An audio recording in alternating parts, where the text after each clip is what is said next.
You're standing over the ball. Same swing you've grooved for years. Same practice, same effort. And that shot still leaks right into the trees. Here's what nobody told you. It was never your swing. The problem lives in your hands, in the way 10 fingers wrap that piece of rubber, and one small change there quietly rewrites everything that happens after it. Golfers paid good money to learn this 100 years ago. Then it got buried under expensive lessons and shinier equipment. I found the original instructions in a book printed in 1905. I tested them myself on a beat-up driving range, and I'll hand you the exact adjustment before we're done. You don't need a coach, you don't need a new driver, just the two hands you already own. I still remember the exact afternoon it broke me. A little municipal course off the county highway, a hot Saturday, and I topped 3 straight drives in front of a group waiting on the tee. I'd been playing for 11 years. 11 years, and I still couldn't tell you why one swing flew pure and the next one dribbled off the toe. I did what everybody does. I blamed my takeaway. I blamed my hips. I bought a training aid that promised to fix my slice, and it sat in the garage inside a month. What I never once questioned was the very first thing I did before every swing, the thing so basic that no coach ever slowed down to check it: how I held the club. And that's the strange part. The grip is the only piece of the golf swing where your body actually touches the club. Everything else, the backswing, the turn, the weight shift, all of it, only matters because it delivers the club face through the ball. But the club face is controlled by your hands. Nothing else. If your hands are set wrong at address, then every single thing you do after that is your body trying to fix a mistake you made before you ever moved. You can have a beautiful swing and still hit ugly shots, because you built that swing on a broken foundation. And most golfers, myself included, for over a decade, never even suspected the foundation was the problem.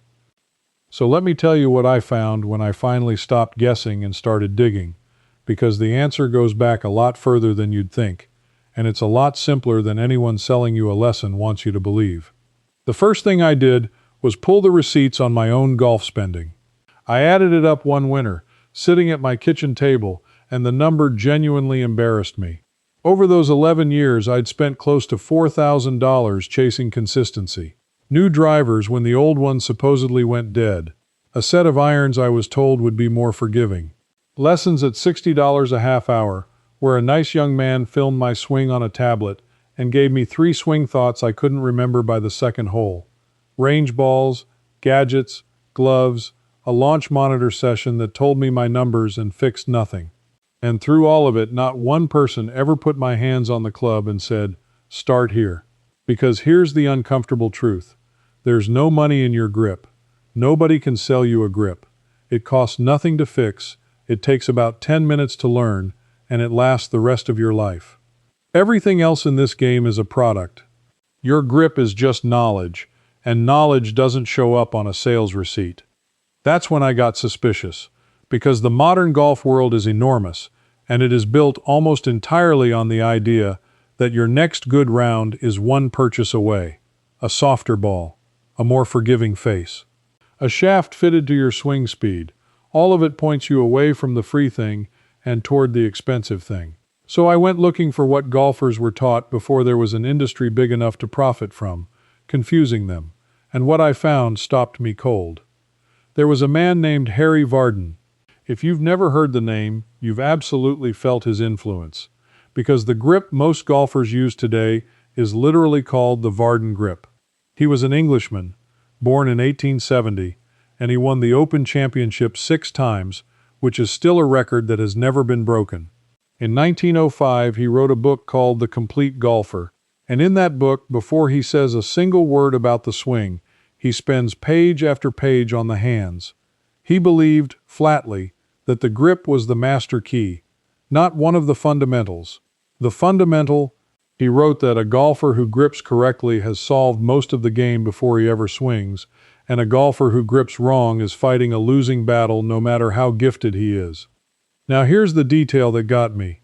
Vardon didn't invent the overlapping grip to look elegant. He developed it to solve a specific problem. The old style, going back to the earliest days of the game, had players holding the club with all 10 fingers on the shaft, hands separated, almost like gripping a baseball bat. And that separated grip let the two hands work against each other. One hand would take over at the wrong moment, the club face would flip, and the ball would spray. Varden's fix was to link the hands so they worked as a single unit. He took the little finger of his trailing hand and rested it in the notch between the index and middle finger of his lead hand. Suddenly the hands couldn't fight. They moved together, and his ball flight became so consistent that people traveled across the country just to watch him hit it straight, over and over, in an era when almost nobody could. But the overlap was only half of it. And this is where the story gets buried, because the part everyone remembers is the finger overlap. The part everyone forgot is far more important. The forgotten half is where the club actually sits inside your lead hand. Watch almost any weekend golfer, and you'll see the same thing. They grab the club in the palm of their lead hand, the way you'd grab a shovel or a hammer. It feels strong, it feels secure, and it is quietly destroying their golf swing, because when the club sits in your palm, your wrist can't hinge properly.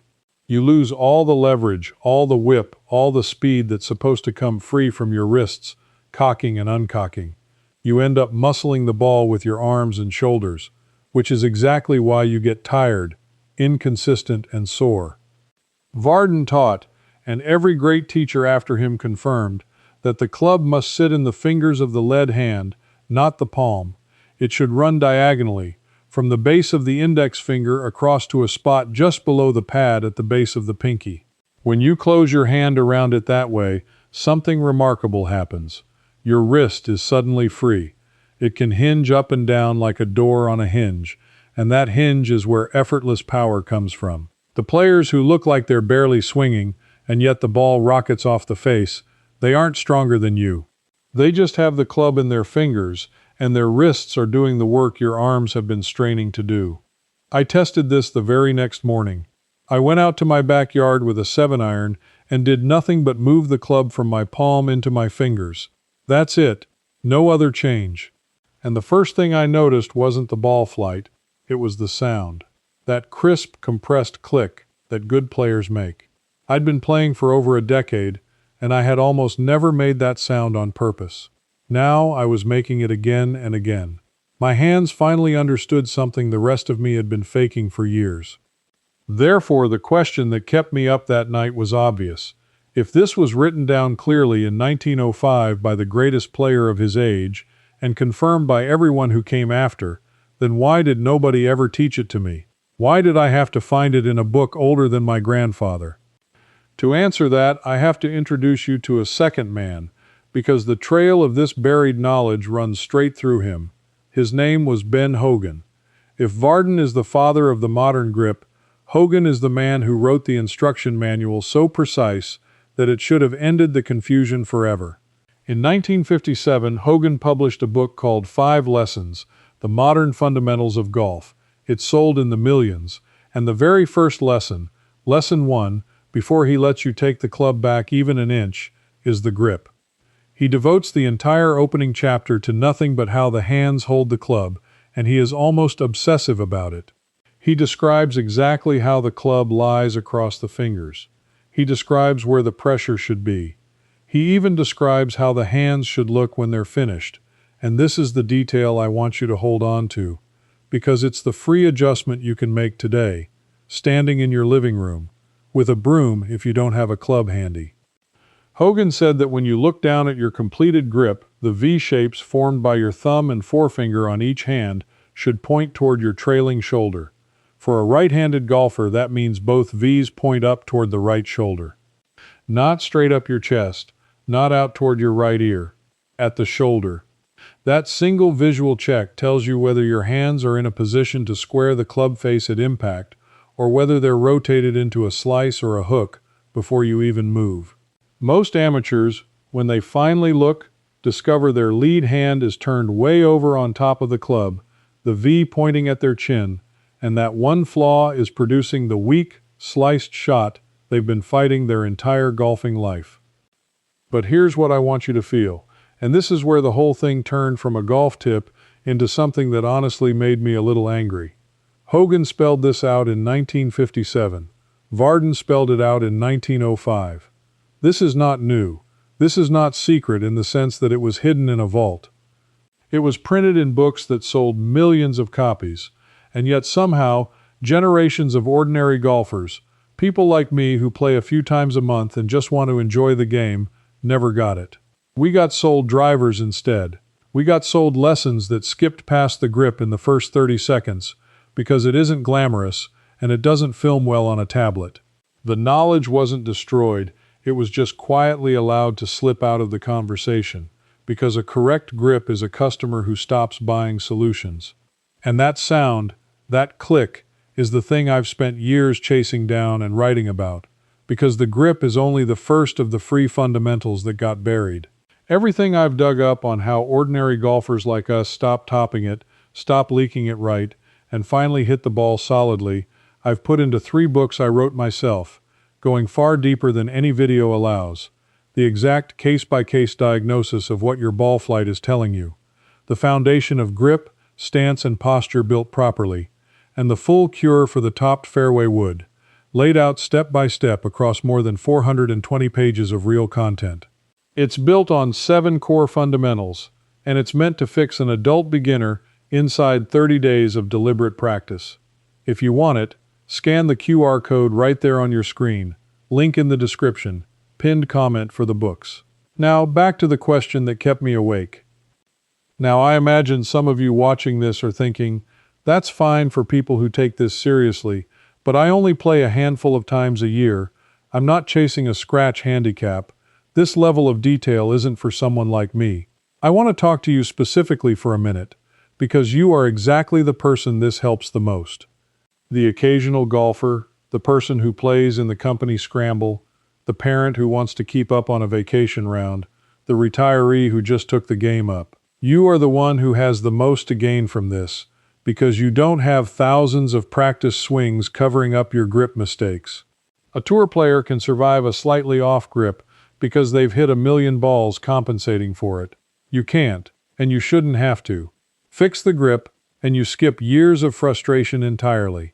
So here is what you do, today, at home, with no club and no cost. Stand up and let your lead arm hang naturally at your side. For most of you, that's the left arm. Look at how your hand hangs. It hangs slightly turned in, thumb pointing a little toward your body. That relaxed, natural position is almost exactly how your hand should sit on the club, and your body already knows it. Now take any straight object, a broom, a yardstick, even a rolled-up towel. Lay it diagonally across the fingers of that lead hand, from the base of your index finger to the pad below your pinky. Not in the palm, in the fingers. Close your hand. Your thumb should sit just slightly to the right of the top of the handle, not straight down the middle. Look down. Can you see 2 knuckles on the back of that hand? 2, maybe 2.5. If you can only see 1, your hand is turned too far under and you're set up to slice. If you can see all 4, you're turned too far over and you're set up to hook or smother it. 2 knuckles. That's the window. That's the whole thing. Then bring the trailing hand on. The handle sits more in the fingers of that hand too, and the palm of your trailing hand should fit right over your lead thumb, cupping it, covering it completely, so your lead thumb disappears into the lifeline of your trailing palm. When both hands are on, look for those V's and check that they point back toward your trailing shoulder. That's it. You have now done, for free, in your living room, the single adjustment that thousands of dollars in lessons and equipment were quietly designed to talk you out of needing. And I promise you, the first time you take that grip to a real ball, it is going to feel strange. It's going to feel weak, almost loose, like you don't have enough control. That feeling is the most important part of this whole video, so don't skip past it. That wrongness you feel is not the new grip being bad. It's the old grip being deeply, stubbornly familiar. Your hands have been holding the club incorrectly for so long that correct now feels foreign. Every good player I've ever talked to says the same thing about the day they fixed their grip.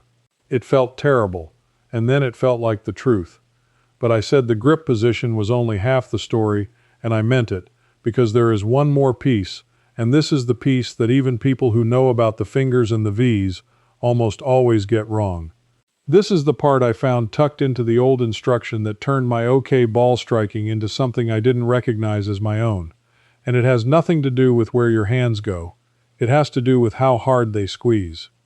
Let me tell you about a third man, because he might be the most important of all three. Sam Snead. Snead won more official tournaments than any player in the history of the game, 82 of them, a record that stood for decades, and he played beautiful golf into his 60s and 70s, when most players are long finished. Snead had one of the most natural, fluid swings anyone has ever seen, and when people begged him for his secret, he gave them an answer so simple that almost everyone ignored it. He said you should hold the club as if you were holding a small bird in your hands. Tight enough that it can't fly away. Gentle enough that you don't crush it. Think about how little pressure that actually is. A live bird in your palms. You'd barely close your fingers. And that is how one of the greatest golfers who ever lived told you to hold the club. Not in a clamp. Not with white knuckles. Barely. Now think about how you actually grip it. Think about the last time you stood over a drive that mattered. A tight fairway. Water on the right, people watching. What did your hands do? They squeezed. They strangled that grip until your forearms went tight. Everybody does it. Tension runs down from your hands into your wrists and forearms, and here is the cruel mechanical fact of it. Tight wrists cannot hinge. And we already learned that the hinge is where all the free speed and power lives. So the harder you squeeze, trying to hit it far, the more you shut down the exact mechanism that hits it far. You are working against yourself with every ounce of grip pressure above what you actually need. The harder you try, the worse it gets, and you never suspect your own hands are the reason. Hogan put a number on this, in his own way, in that 1957 book. He said the pressure should live mostly in the last 3 fingers of the lead hand and the 2 middle fingers of the trailing hand. Not the thumbs, not the palms. Certain specific fingers holding firm, while everything else stays soft. When I first read that, I thought it was too fussy to matter. Then I tried it. I let my thumbs and forefingers go almost limp, and held the club only with those pressure points, light as Snead's bird, and I made a swing. The club head felt heavy for the first time in my life. I could actually feel the weight of it swinging, because I'd stopped fighting it. And that heaviness, that free swinging feeling, is the sensation every good player is chasing. It was there the whole time. My own grip pressure had been hiding it from me for 11 years. So let me pull the whole thing together now, because this is the finale, and it's the part I wish someone had walked me through on a driving range a decade ago, instead of selling me a new set of irons. This is the exact sequence, drawn straight from Varden in 1905, Hogan in 1957, and Snead's own words, 3 of the greatest players who ever lived, all saying the same thing that the modern game somehow stopped repeating. You build it in this order, and the order matters. First, the club goes in the fingers of your lead hand, running diagonally from the base of the index finger to the pad below the pinky, never the palm. Second, you close that hand and check for 2 knuckles showing, not 1, not 4, 2, with the thumb sitting just slightly to the trailing side of center. Third, the trailing hand comes on with the handle in its fingers, the palm folding over and swallowing the lead thumb completely. Fourth, you link them, either with the little finger overlapping the way Varden taught, or interlocking if your hands are small, so the 2 hands can never work against each other. Fifth, and this is the one everybody skips, you soften your grip until it feels almost too light, holding with the last 3 fingers of the lead hand and the 2 middle fingers of the trailing hand, like Snead's bird, so your wrists are free to hinge. And sixth, the final check before you swing, you look down and confirm both V's point back toward your trailing shoulder. 6 steps. No equipment, no lesson, no spending. And here is the thing that still gets me. Every one of those 6 steps was published, in plain language, in books that sold in the millions, by the most successful players in the history of this game before the modern golf industry existed. This was never lost knowledge. It was crowded out, buried under launch monitors and shaft fittings and swing plane theories and everything else that can be sold to a golfer who's convinced the answer is expensive and complicated, when the real answer was always sitting in his own two hands, waiting, costing nothing. I want to be honest with you about what happened when I finally put all six together. It was not magic. The first bucket of balls was awkward and I hit some genuinely terrible shots because everything felt new. But by the second bucket, and I mean this plainly, I was hitting the ball more solidly than I had in 11 years of playing. Not because I got stronger, not because I found some athletic gift I didn't have before, because for the first time my hands were set up to let the club do what the club is designed to do. The consistency I'd been buying and chasing and paying for turned out to be free the entire time.